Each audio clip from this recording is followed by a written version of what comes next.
उनकी एम्पावरमेंट की बात करी। शायद ये मुद्दे स्टूडियो तक ही सीमित रह गए क्योंकि उसको नाबालिग बोल के छोड़ दे रहे पर सरकार 18 से 16 साल की उम्र महिलाओं को, बच्चियों को पैदा ही नहीं होने दिया जाता।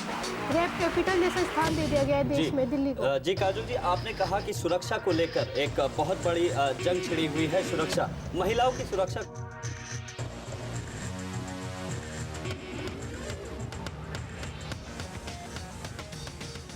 नमस्कार, स्वागत है आपका आइसोम्स टीवी के पैनल डिस्कशन में। मैं हूं विकेश बेस्ट। मैं हूं प्रियंका जुयाल।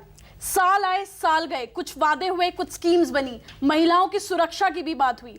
आज का मुद्दा भी वही है कि साल 2015 क्या सच में महिलाओं का साल रहा या उससे जुड़ी किसी भी स्कीम्स का। और इस विषय पर चर्चा के लिए हमारे साथ स्टूडियो में मौजूद है हमारे पैनलिस्ट आकांक्षा शुक्ला जी, जो कि वुमेन वेलफेयर एसोसिएशन की सदस्य है, मिनिस्ट्री से लगन अरोरा जी, और हमारी वरिष्ठ पत्रकार काजोल वर्मा जी। विकेश, हमने इसी स्टूडियो में बैठ के महिलाओं के मुद्दों की बात करी, महिलाओं की एजुकेशन की बात करी, उनकी एम्पावरमेंट की बात करी। शायद ये मुद्दे स्टूडियो तक ही सीमित रह गए क्योंकि गवर्नमेंट ने इस बात को ध्यान नहीं दिया है।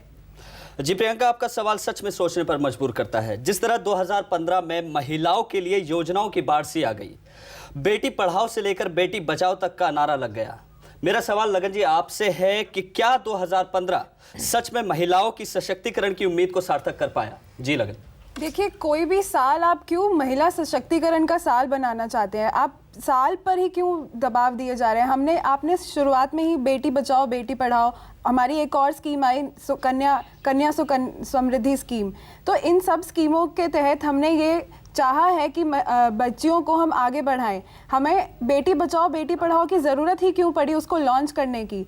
क्योंकि हमारे देश में ऐसे बहुत से राज्य हैं जहाँ पर महिलाओं को, बच्चियों को पैदा ही नहीं होने दिया जाता। तो जब पैदा ही नहीं होने दिया जाएगा तो सशक्तिकरण की बात आएगी कैसे? इसलिए हमें चाहते हैं कि बच्चियां पैदा होएं, उन्हें पढ़ाएं, ऐसे ही देश आगे बढ़ाया जी लगन जाएगा। जी, मैं आपकी बात से बिल्कुल सहमति रखती हूँ। आकांक्षा जी, मैं आप पे आती हूँ क्योंकि आप विमेन वेलफेयर एसोसिएशन की हेड हैं।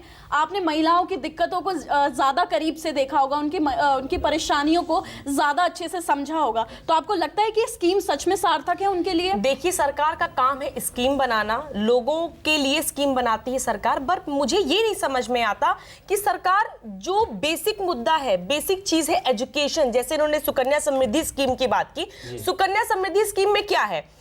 बच्चियों के माँ बाप हर साल 1000 रुपए उनके अकाउंट में जमा करेंगे। सरकार उस पर 9% इंटरेस्ट दे रही है, और जब बच्चियां 18 साल की हो जाएंगी तो माँ बाप 50% पैसा निकाल सकते हैं। बट मुझे ये नहीं समझ में आता, जो हमारी बेसिक चीज, जब तक बच्चियां पढ़ेंगी नहीं, जो उनकी बेसिक पढ़ाई होती है क्लास 12, जब तक वो साक्षर नहीं होंगी, वो उस पैसे का क्या करेंगी? लगता है कि आपको सुकन्या समृद्धि स्कीम के बारे में पूरी जानकारी नहीं है। आप लगता है कि ये 18 साल की जो आप बात कर रही हैं, मुझे लगता है आप शादी से जोड़ रही हैं कि शादी उनकी कर दी जाएगी तो आगे उनका कोई भविष्य नहीं रह पाएगा।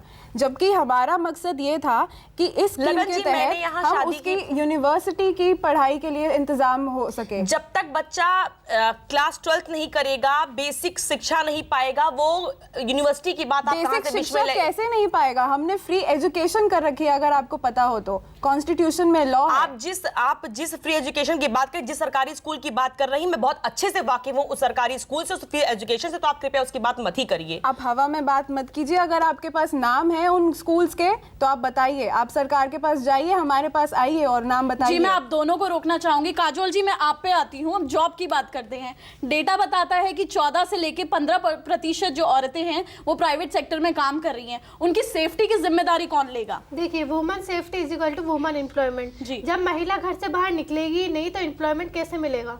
फिर एम्पावरमेंट कहाँ से आएगा देश में? हम खुद काम करते हैं, हम खुद घर से बाहर निकलते हैं, लेकिन 8 बजे के बाद दिल्ली में निकलने में हमें डर लगता है।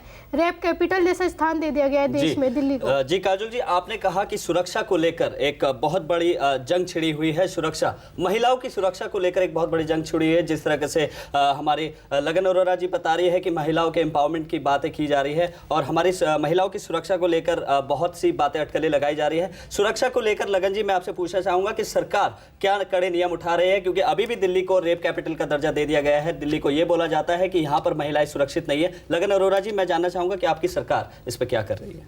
जी, हम मानते हैं कि लूप होल्स हर सेक्टर में है। और बदलाव, समय के साथ बदलाव जरूरी है। इसलिए अगर आपने देखा होगा तो निर्भया कांड के बाद जी। हमने एक कमेटी बिठाई थी। उस कमेटी के तहत हमने 80,000 लोगों से उनकी राय मांगी थी कि वो क्या बदलाव चाहते हैं, वो किसी भी सेक्टर में हो, जुडिशरी हो या किसी भी लीगल उसमें, या बदलाव की मांग। लेकिन उस रिपोर्ट के तहत फिर हमने सरकार को वो रिपोर्ट जब सौंपी तो सरकार ने काफ़ी सारे बदलाव किए। जैसे कि आपको पता होगा कि डीटीसी बसेस की सप्लाई रात के समय में बढ़ा दी गई थी और बसेस में रात के समय होम गार्ड्स तैनात करवा दिए गए थे। पब्लिक प्लेसेस में सीसीटीवी कैमरास लगे थे और जीपीएस सिस्टम्स लगवाए जी, गए थे जहाँ और ये GPS ड्राइवर सिस्टम सबकी जी, वेरिफिकेशन करा दी गई थी। जहाँ ये जीपीएस सिस्टम की बात कर रही है, मैं रोजाना जाती आती हूँ, मुझे कहीं होम गार्ड नहीं दिखा, ना कहीं पीसीआर दिखा, ना कहीं जीपीएस सिस्टम दिखा। मुझे ऐसे कोई सुरक्षा की कोई कड़े पुख्ता इंतजाम नहीं दिखे। आकांक्षा जी आप कुछ कहेंगी इस जी, बारे मैं में? बिल्कुल काजोल जी की बात से सहमत हूँ। मैं जीपीएस लगा देने से, कैमरे लगा देने से और डीटीसी बसेस बढ़ा देने से सुरक्षा का मुझे नहीं लगता कि कोई बहुत बड़ी चीज इन्होंने कर दी है। जब तक हमारे जुडिशियल सिस्टम में सुधार नहीं आएगा तब तक कुछ नहीं हो सकता। आप जिस बहुत सारी दिक्कतें लगती हैं हमारी जुडिशियल सिस्टम से, आपने कोशिश करी सरकार तक जी ये हाँ, बात मैंने पहुंचाने बहुत की? कोशिशें की, बहुत सारे मैंने पत्र लिखे, मैं बहुत ऊपर तक मैं गई, बट हमेशा हमें असफलता ही मिली है।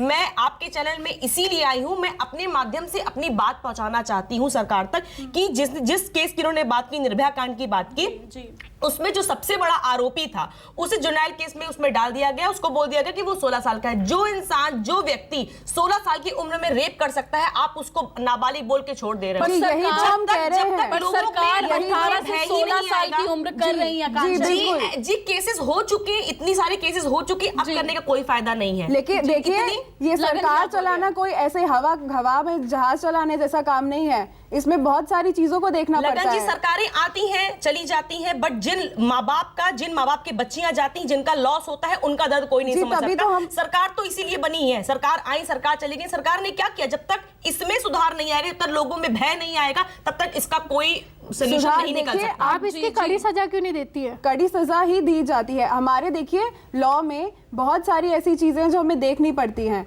दूसरे देशों काजोल जी जैसा ने नहीं है दिल्ली हमारा को लॉ, लेकिन रेप उसको कैपिटल चेंज की बात करने की की है। पूरी कोशिश की जितना गई है। जितना मैंने निरीक्षण किया है, हर साल दिल्ली में 1,56,000 रेप के केसेस दर्ज होते हैं, जिसमें से सिर्फ 50,000 केसेस की कार्रवाई होती है, बाकी 75,000 केसेस ऐसे ही ये पेंडिंग बहुत पड़े हैं। बड़ा जहां सवाल हर है। साल ये लगन जी, आंकड़े लगन बढ़ते जी, ही जाते हैं। लगन जी, हर आप कुछ साल ये कहेंगी इस आंकड़े बारे में? और आकांक्षा दिल्ली की जी, नहीं। बात कर रहे आकांक्षा हैं। जी आप मुद्दे से भटक रही हैं। लगन जी आप जहां बताइए। तक ये केसेस की बात कर रही हैं कि वो बढ़ गए हैं, इसका हमने भी सर्वे किया था और इसमें ये पता चला था कि वो इसलिए बढ़त दिखाई गई है क्योंकि लड़कियां अब आगे बढ़कर आ रही हैं बताने के लिए कि उनके साथ बहुत अच्छे कितनी लगन पीड़ित जी, है। आपने कितना अच्छा कह दिया कि लड़कियां आगे बढ़ के आ रही हैं, इसलिए रेप केसेस बढ़ रहे हैं। तो लड़कियां क्या घर से निकलना ही बंद कर दी? लड़कियां काम करना बंद कर दी? हम एम्पावरमेंट की बात करते हैं, लड़कियां घर से निकलना बंद कर दी? तो आप इसे लड़कियां घर से एम्पावरमेंट की निकल रही हैं, तरफ नहीं इसलिए- देख सकती हैं क्या कि लड़कियां आगे बढ़कर आ रही हैं, अपनी प्रॉब्लम्स हमें बता रही हैं और हम उसके लिए काम कर रहे हैं? ये एम्पावरमेंट नहीं है क्या? काजोल जी अब आप लड़कियां कहिए, आगे आपका बढ़कर क्या आ कहना है रही इस हैं। पूरे मुद्दे पर? जी, हमने रिसर्च करी, पूरा सर्वे किया। हमने जब देखा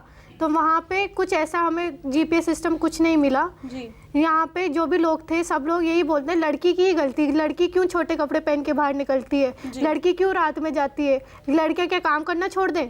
जी। जब काम नहीं करी तो एम्प्लॉयमेंट इसी से एक बहुत बेहतरीन क्वेश्चन मेरे दिमाग में आया है। लगन जी आप बताइए, सेंटर में हमारी गवर्नमेंट है बीजेपी की, वहीं हरियाणा में भी यही बीजेपी की गवर्नमेंट है। वहां पे वो कहते हैं कि छोटे कपड़े ना पहने क्योंकि रेप हो जाता है। इस पे क्या कहेंगी जी, आप जहां हरियाणा की बात कर रही हैं तो आपको लगता है कि पूरे देश को देखना चाहिए। वहीं जहां हरियाणा की जो आपने बात करी, मैं आपको बता दूं महाराष्ट्र में जो विमेन, जो मुस्लिम समुदाय की महिलाएं हैं, उन्होंने पीएम तक को खत लिखा था कि उन्होंने चाहा था कि जो वर्बली जो तलाक का सिस्टम है उनके कल्चर में और जो पॉलीगैमी है, शादियां जो बहुत करते हाँ हैं, जी। उसके खिलाफ उन्होंने कहा था कि इसको इलीगल कर देना चाहिए। तो अगर ऐसे लोग बढ़कर आएंगे, अपनी दिक्कत ऐसे बताएंगे, तो उसके लिए क्यों कोई काम नहीं हो पाएगा? आप बताइए। जी, आकांक्षा जी आप क्या कहना चाहेंगे? देखिए, हर एक इंसान का ये जरूरी नहीं है कि वो सरकार तक पहुंच पाए, अपनी बात कह पाए। बहुत से ऐसे गण हैं, अभी हम सिर्फ मेट्रो सिटी की बात कर रहे हैं, जहां की लड़कियां तेज हैं, जो सरकार तक पहुंच सकती हैं, पत्र लिख सकती है, बट ऐसे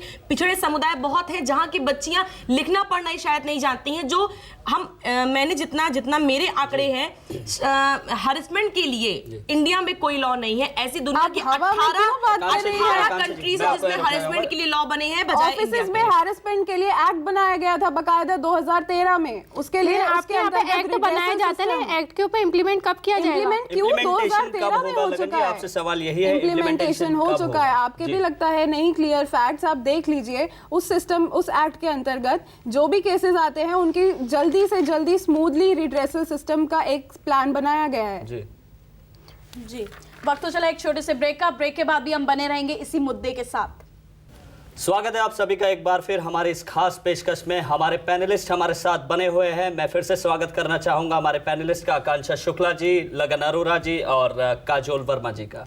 सिर्फ महिला सशक्तिकरण की बात जहां हो रही है, सुरक्षा की बात वहां हो रही है, तो बैलेंस तभी होगी सिचुएशन को।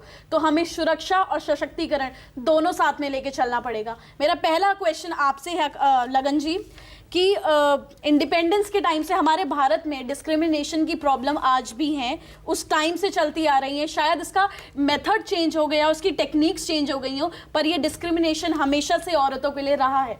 जी देखिए, जो आपने इंडिपेंडेंस के टाइम से डिस्क्रिमिनेशन की बात की है, तो लगता है आप शायद से सती प्रथा और डावरी और दहेज प्रताड़न इनकी बात कर रही हैं। तो जहाँ तक मेरा ख्याल है कि ये पूरी तरह से खत्म हो चुकी है हमारे देश में, लेकिन इसको खत्म करने के लिए भी बहुत समय लगा। जो इसके आफ्टर इफेक्ट हैं वो तो आज आफ्टर भी दिखाई इफेक्ट्स देते हैं हैं। जी। और ये पूरा का पूरा जो मुद्दा है ये एक सोच पर भी निर्भर करता है कि लोगों की सोच बदलनी चाहिए। सोच बदलने के लिए हम कड़े इंतजाम कर रहे हैं। ये जो हमारी स्कीम्स है, बेटी बचाओ बेटी पढ़ाओ या सुकन्या समृद्धि स्कीम, इसके अंतर्गत हम चाहते हैं कि लोगों की सोच बदले, किसी ना किसी तरीके से चाहे लेकिन बदले। जी मैं काजोल जी आपसे पूछना चाहूंगा कि अंतर्राष्ट्रीय प्लेटफॉर्म में औरतों की स्थिति, हमारी जो देश की महिलाएं हैं, हमारे देश की जो स्थिति है महिला सुरक्षा के ऊपर और महिला सशक्तिकरण के ऊपर, उसकी क्या स्थिति है अंतर्राष्ट्रीय प्लेटफॉर्म में? जी मेरे पास आंकड़े हैं। G20 में वुमेन एम्प्लॉयमेंट पार्टिसिपेशन स्तर घट के कम हो गया है, 27% रह गया है 33% से। ये स्थिति है आज हमारे देश में महिलाओं की। बहुत बड़ा डाउनफॉल है।